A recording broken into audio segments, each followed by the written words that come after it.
Сәлем, құрметті оқырмандар. Бұл менің 3 жасар қызымның салған суреті. Ал бұл мамасының қызық болсын деп суретін жандандырып бергені. Қалай десеңіз, видеоны соңына дейін көріп, лайк басып, комментарий қалдырып, қолдау білдіріп кетіңіз. Ол үшін Google-ға Animated Drawings деп жазып, ең бірінші шыққан сайтқа кіреміз. Try it now батырмасын басып, accept деп келісім береміз. Және upload фото дегенді басып, галереядан өзіңіздің фотоңызды таңдайсыз. Next батырмасын басамыз. Бұл жерде сурет сканерленіп жатыр. Ал енді сурет осы төртбұрыштың ішінде болуын қадағалаймыз.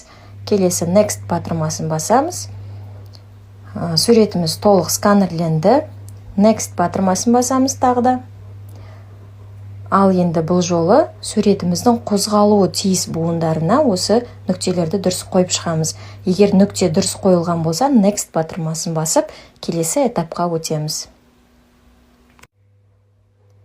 Суретіміз сканерленіп жатыр. Мінекей біздің анимациямыз дайын.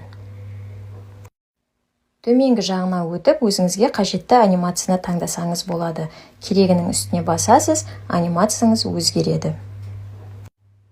Таңдап болғаннан кейін көкпен тұрған share батырмасын басып, өзіңіздің галереяңызға сақтап аласыз.